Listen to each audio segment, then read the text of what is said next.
सुख हो तो विचलित मत होना, क्योंकि जैसे ही आपके पास विशेष सुख आया और आप विचलित हुए तो पुनः फिर वही प्रविष्टि हो जाएगी, आपके दुखों में फंसते चले जाओ। जहां पर निवृत्ति हुई थी वहां फिर प्रवृत्ति हो जाएगी, तो फायदा क्या हुआ भाई इतनी मेहनत करने का? तो इससे अच्छा तो अपनी मेहनत करो ना। तो ईश्वर कहता है कि मैं तुम्हारी रक्षा करता हूं, तुम्हें विचलित होने से बचाता हूं। और फिर कहते हैं जब विशेष दुख आता है तो कहते हैं हमारा कौन है?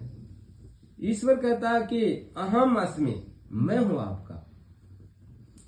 अनन्याश्चिन्तयन्तो माम ये जना पर्युपास्ते।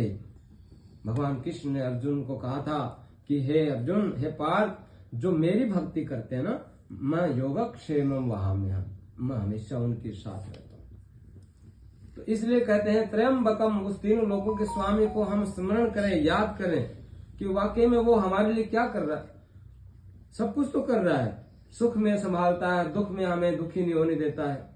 और फिर क्या करते हैं, देखो एक बार जब सीता माँ का हरण हो रहा था तो आकाश मार्ग से रावण ले जा रहा था उन्हें।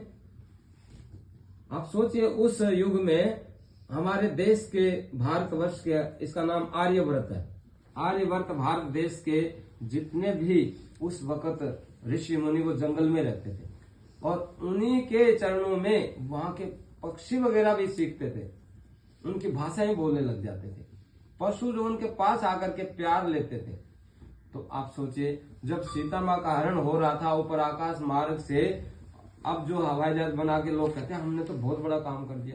अरे हवाई जहाज तो वेदों शास्त्रों ने सृष्टि के शुरू में ही बना दिया था और आज बना करके कहते हैं हमने तो ये सर्च कर दिया, वो कर दिया। तुमने सर्च किया है कहां? सारा वेद शास्त्र पढ़ोगे जब पता चलेगा कि अभी अधूरा कितना रह गया है। तो कहते हैं जब आकाश मार्ग से रावण सीता माँ का हरण करके ले जा रहा था